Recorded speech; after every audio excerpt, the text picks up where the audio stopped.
ఈ శ్రావణ మాసంలో ఆవుకు ఒక్కసారైనా సరేనండి ఇది పెట్టండి. ఇలా పెడితే ఏమవుతుందంటే గనక 12 ఏళ్ల దరిద్రం పోతుంది. అలానే కాకుండా డబ్బు దూసుకొస్తుంది. లక్ష్మీదేవి మీ ఇంట్లో తిష్ట వేసుకొని కూర్చుంటుందనమాట. ఖచ్చితంగా మీకు మంచి జరుగుతుందని చెప్పొచ్చు.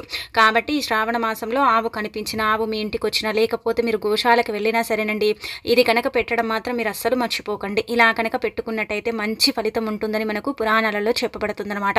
శ్రావణ మాసం పరమ పవిత్రమైన మాసం, చాలా శక్తివంతమైన మాసంగా పరిగణించబడుతుంది.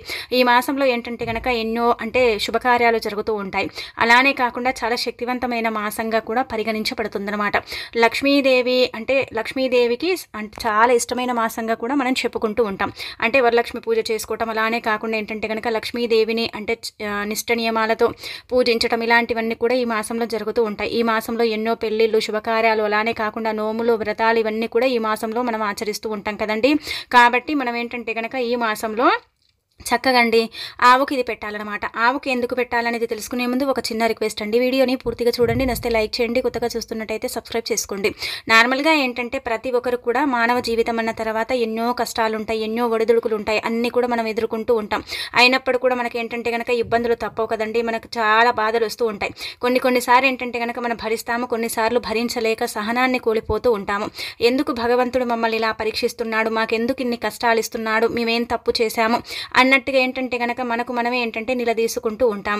కాబట్టి మీరండి మీ కష్టాల నుంచి మీరు బయటపడాలన్నా, మీకు సమస్యలు అనేవి రాకుండా ఉండాలన్నా, ఇబ్బందులన్నీ కూడా పోవాలన్నా సరేనండి, ఒక్కసారి ఏంటంటే కనుక ఇప్పుడు మనం చెప్పే విధంగా చేసుకోండి. మీ జీవితం ఎలా మారుతుందంటే కనుక మీకు ఇంకా అంతా కూడా మంచి జరుగుతుందన్నమాట. ముఖ్యంగా ఒకటి గుర్తుపెట్టుకోండి, దరిద్రం ఉందనుకోండి, ఆ దరిద్రమే ఏంటంటే కనుక సమస్యల రూపంలో, చెడు రూపంలో, ఇబ్బంది రూపంలో మనని బాధ పెడుతుందన్నమాట, ఇబ్బంది పెడుతుందన్నమాట.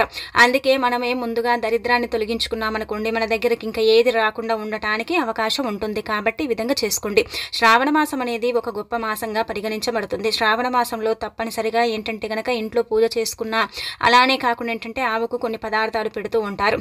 ఎందుకంటే ఆవులో 33 కోట్ల మంది దేవతలు కొలువై ఉంటారు. ఆవుని పూజించిన, ఆవుని ఆరాధించిన, ఆవుకు ఏంటంటే కనుక నమస్కారం చేసిన, ఆవుని తాకిన మనకు మంచి జరుగుతుందని పురాణాలలోనే చెప్పబడుతుందన్నమాట. అందుకే ప్రతి ఒక్కరు కూడండి ఆవు ఇంటి ముందుకు వచ్చినా సరేనండి ఎలగొట్టరు. అలానే కాకుండా ఆవు మన ఇంట్లోకి వచ్చినా సరేనండి మనం ఏంటంటే కనుక పొమ్మని పంపించము, ఏదో ఒకటి పెడుతూ ఉంటాము. అలా ఎందుకు పెడతామంటే కనుక గోమాత అంటున్నాం కాబట్టి మనకు మంచి జరుగుతుందని ఒక భావన. ఆవు ఇంట్లోకి వచ్చిందనుకోండి, మన ఇల్లు మనకు అనుకూలిస్తుంది, ఇంటి వాతావరణం బాగుంటుంది, లక్ష్మీదేవి ధనవర్షాన్ని మన ఇంట్లోనే కురిపిస్తుంది. అలానే కాకుండా ఆ తల్లి మన ఇంట్లో అడుగు పెడుతుందని పురాణ గ్రంథాల్లో కూడా చెప్పబడుతుందన్నమాట. అందుకే మనం ఏంటంటే కనుక గుర్తుపెట్టుకోండి, ఆవుకు ఆహారం పెడితే ఆవుకు పెట్టినట్టే కాదు, 33 కోట్ల మంది దేవతలకు ఆహారం పెట్టినట్టని అర్థం అనమాట. అలానే ఆవులో ఒక్కొక్క భాగంలో ఒక్కొక్క దేవతామూర్తి కొలువై ఉంటారు.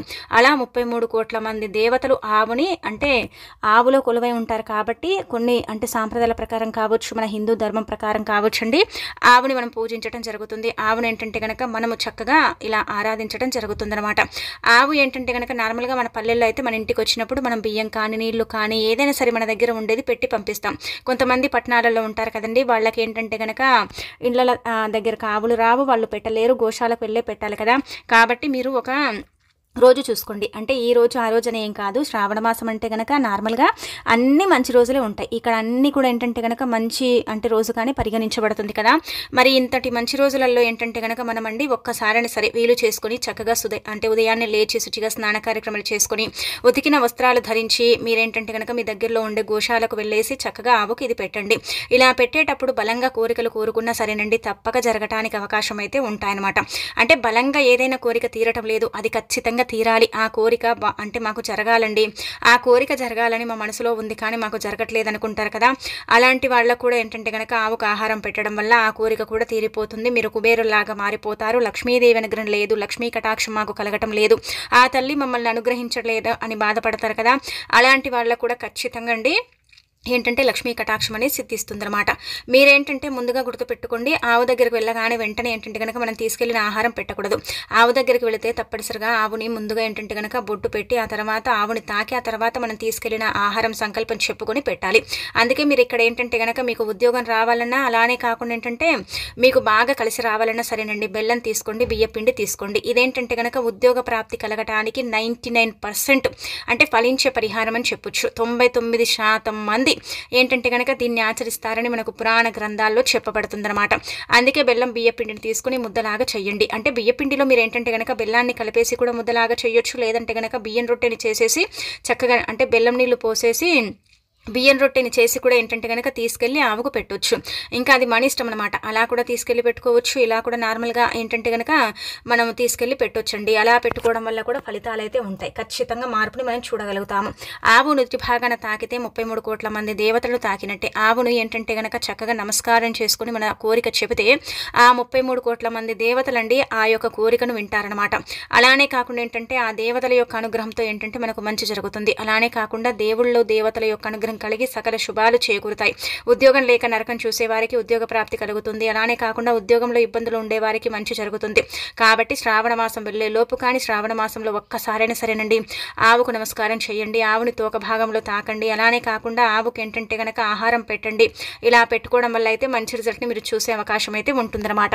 ఇదేంటంటే కనుక ఇప్పటి ఆచారం అయితే కాదు, పూర్వకాలం నుంచి కూడా ఆచరణలో ఉంది. కాబట్టి మనం కూడా చేసుకోవటం వల్ల మనకు కూడా మంచి మేలు జరుగుతుందని శాస్త్రాల్లో చెప్పబడుతుంది. కాబట్టి ప్రయత్నించండి. అంటే ఆవులు ఒకవేళ మీ ఇంటికి రాకపోయినా సరే మీరే ఆవుల దగ్గరికి వెళ్ళి కూడా పెట్టుకోవచ్చు అనమాట. ఇది కూడా గుర్తుపెట్టుకోండి, 12 ఏళ్ల దరిద్రాన్ని దూరం చేసుకోవడానికి కూడా ఈ బియ్యపిండి బెల్లం అనేది ఉపయోగపడుతుంది. బెల్లం ఏంటంటే కనుక చాలా చాలా శక్తివంతమైన పదార్థం అండి. బెల్లం ఏంటంటే దేవతలకు దేవుళ్లకు నివేదన అయ్యే పదార్థం. బెల్లం వల్ల మనకు అదృష్టం పడుతుంది, ఐశ్వర్యం కలుగుతుంది. బెల్లం ఏంటంటే కనుక దైవం తీసుకుంటుందన్నమాట. బెల్లం ఏంటంటే కనుక దేవుడు స్వీకరిస్తాడండి, తీపి పదార్థం కాబట్టి. అందుకే మనం ముందుగా శ్రావణ మాసంలో ఏదైనా ఆవుకు తినిపించాలంటే కనుక అది బెల్లంతో కూడిన ఆహారమే పెట్టాలి. శనగలలో బెల్లం వేసి దంచి పెడితే ఏంటంటే కనుక వివాహం జరుగుతుంది. అలానే కాకుండా సంతానం లేక బాధపడతారు కదా, అలాంటి వాళ్ళు ఉలువలు ఉంటాయి కదా, అవి నానబెట్టి ఉడకబెట్టి అందులో ఏంటంటే కనుక బెల్లాన్ని కలిపి దంచి ఆవుకు పెడితే ఏంటంటే కనుక సంతాన ప్రాప్తి కలుగుతుంది. అలానే కాకుండా మన ఇంట్లో ఇలా మనకు దరిద్రం ఉంటే బియ్యపిండి బెల్లం పెట్టిన పోతుంది, మన కోరిక కూడా తీరుతుందన్నమాట. ఈ విధంగా ఏంటంటే కనుక చేసేసి ఫలితం పొందండి. ఆ తర్వాత విపరీతంగా కష్టాలు వస్తున్నాయండి, కష్టాల కూబిలో పడిపోయామండి అనుకుంటారు కదా, అలాంటి వాళ్ళు కష్టాలను పోగొట్టుకోవడానికి ఏంటంటే కనుక కూరగాయలు ఉంటాయి కదండి. అంటే కూరగాయలు అంటే కనుక ఇక్కడ మీరు ఏదైనా పెట్టొచ్చు అనమాట. అంటే టమాటాలు పెట్టుకోవచ్చు, అలానే కాకుండా బంగాళదుంప పెట్టొచ్చు, ఇలానే కాకుండా ఏంటంటే వంకాయ పెట్టుకోవచ్చు, కీర పెట్టొచ్చు. ఇంకా మీ ఇష్టాన్ని బట్టి మీరు ఏది పెట్టుకున్నా కానీ సరిపోతుందన్నమాట. మీకు ఏంటంటే ఇలా సమస్యలు అనేవి పోవటానికి అవకాశం ఉంటుంది. కాబట్టి ఆవుకి ఏంటంటే కనుక మీ చేతుల ద్వారా ఇలా పెట్టండి. మనము గోశాల దగ్గర చూస్తూ ఉంటాం కదండి, అక్కడ పచ్చగడ్డి, ఆకుకూరలు, కీర, క్యారెట్ ఖచ్చితంగా అమ్ముతారు. ఎందుకంటే కనుక ఇవి పెట్టే పదార్థాలు, వీటి వల్ల మంచి జరుగుతుందని ఒక నమ్మకం. ఇవి పెట్టుకుంటే ఏంటంటే కనుక మనకు అంటే సమస్యలు పోతాయని, కష్టాల నుంచి మనం బయటపడతామని, అన్ని విధాలుగా కూడా మనకు బాగా కలిసి వస్తుందని ఏంటంటే కనుక చాలా మంది నమ్ముతూ ఉంటారు. కాబట్టి వీటిని కొన్ని తీసుకెళ్లి ఆవుకు పెడుతూ ఉంటారు. కాబట్టి ఆవుకు పెట్టడం మంచిదన్నమాట. ఆవు ఏంటంటే కనుకనండి నుడి భాగాన ఎవరైతే అరిచేతిని తాకిస్తారో వాళ్ళకి ఏంటంటే కనుక ధన ద్వారాలు తెచ్చుకుంటాయండి. ధన ద్వారాలు మూసుకుపోయి ఉంటాయి కదా, అవి తెచ్చుకోవడానికి అవకాశం ఉంటుంది. కావాలంటే మీరు ఒకసారి ప్రయత్నించుకోండి. ఆవు నుదుటి భాగాన కుడి చేతితో తాకండి. తాకితే మీలో ఉండే ధనరేఖలు మూసుకుపోయి ఉండి నరకం చూసి డబ్బు రాక ఇబ్బంది పడే వాళ్లకు కూడా ధన ద్వారాలు తెచ్చుకుని ధనం రావటమే కానీ పోవటం అయితే జరగదు. నుదుటి భాగాన్ని తాకేటప్పుడు నమస్కరించుకుని నుదుటి భాగాన్ని తాకితే అద్భుతం జరుగుతుందని పురాణ గ్రంథాల్లో కూడా చెప్పబడుతుందన్నమాట. అందుకే నుదుటి భాగాన ఖచ్చితంగా తాకండి. శ్రావణ మాసంలో నుదుటి భాగాన తాకిన వారికి కోటి జన్మల పుణ్యం వస్తుందని పురాణాలలోనే చెప్పబడుతుందన్నమాట. కాబట్టి ఏంటంటే కనుకండి శ్రావణ మాసంలో ఒక్కసారైనా సరేనండి ఆవుని నుదుటి భాగాన తాకేసి కుంకుమతో బొట్టు పెట్టి ఆ తర్వాత మీరేంటంటే కనుక పచ్చగడ్డిని కానీ తోటకూరని కానీ తినిపించండి. పిల్లల్లో చాలా మందికి కూడా ఏంటంటే కనుక ఎదుగుదల ఉండదు. మన పిల్లలు ఎదుగుతూ ఉంటారు కానీ ఎదగలేక ఎక్కడికక్కడే ఉండిపోతారు కదా, అలాంటి వాళ్ళు తోటకూరని తినిపించడం వల్ల ఎదుగుదల చక్కగా ఉంటుందండి. అంటే లైఫ్లో ఎదగటానికి అవకాశం ఉంటుంది. కాబట్టి తోటకూరను కూడా పెట్టుకోవచ్చండి. తోటకూరను కూడా పెట్టడం వల్ల ఏంటంటే కనుక మన ఎదుగుదల ఆగిపోతుంది. కొంతమంది మనం ఎదగటం ఇష్టం ఉండదు, కుళ్ళుకుంటారు, కుతంత్రాలు ఇలా ఉంటాయి కదా, దిష్టి దోషాలు ఉంటాయి, దరిద్రాలు ఉంటాయి కదా, వాటి నుంచి మనం బయటపడటానికి కూడా ఏంటంటే కనుక తోటకూర చక్కగా పనిచేస్తుంది. తోటకూర పెట్టడం వల్ల మంచి జరుగుతుంది. మనం ఏంటంటే కనుక శాస్త్రాల్లో కనుక గమనించుకున్నట్టయితే తోటకూరను ఎక్కువగా పెడుతూ ఉంటారు. ఇంకా తర్వాత ఏంటంటే కనుకనండి ధనపరంగా ఉండే సమస్యలన్నీ కూడా పూర్తిగా పోయి మంచి జరగాలనుకునే వారు క్యారెట్ని ఖచ్చితంగా ఏంటంటే కనుక ఆవుకు తినిపించండి. క్యారెట్ని ఆవుకు పెడితే తప్పనిసరిగా ధన సమస్య ఏదైతే ఉంటుందో అది పోవటానికి అవకాశం ఉంటుంది. ధన సమస్య నుంచి మీరు బయటపడటానికి, ధనం అనేది మీ దగ్గరికి రావటానికి అవకాశం ఉంటుంది. కాబట్టి మీరు ఈ విధంగా ఏంటంటే కనుకనండి ఆవుకు క్యారెట్లు పెట్టండి. ఒక 2 పెట్టినా చాలు, ఒక 3 పెట్టినా చాలు, మీ ఇష్టాన్ని బట్టి మీరు ఎన్ని పెట్టుకున్నా పర్వాలేదండి. కానీ పెట్టడం మాత్రం మర్చిపోకండి. పెట్టండి. శ్రావణ మాసంలో ఒక్కసారైనా సరేనండి, మన వేద పండితులు కూడా ఇదే చెబుతున్నారు, ఆవుకు ఆహారం పెట్టండి. అలా పెడితే కోటి జన్మల పుణ్యం వస్తుంది, 12 ఏళ్ల దరిద్రం దూరమైపోతుంది, అద్భుతం చూడటానికి అవకాశం ఉంటుంది, లక్ష్మీదేవి ఇంట్లో అడుగు పెడుతుంది, తిష్ట వేసుకుని కూర్చొని ఏంటంటే గనక మనకు కావలసినంత ఐశ్వర్యాన్ని ఇస్తుంది. అలానే కాకుండా ఆవులో 33 కోట్ల మంది దేవతలు ఉంటారు కాబట్టి సంకల్పాలు చెప్పుకొని ఆహార పదార్థాలు పెట్టొచ్చు. చాలా మందికి కూడా సందేహాలు ఉంటాయి కదండి, అవి పెట్టాలా ఇవి పెట్టాలా ఏది పెట్టుకోవాలనేసి. అలా ఏమీ లేదనమాట. మీ ఇష్టాన్ని బట్టి మీకు ఏదైతే అందుబాటులో ఉంటుందో మీకు అది కూడా మీరు పెట్టుకోవచ్చు. లేదంటే కష్టాలు సమస్యలు వచ్చినప్పుడు మనం ఏంటంటే కనుక చెప్పుకున్నాం కదా ఆహార పదార్థాలు, అవి కూడా పెట్టుకోవచ్చు. ఎవరి ఇష్టానికి తగ్గట్టుగా వాళ్ళు పెట్టుకుంటారు.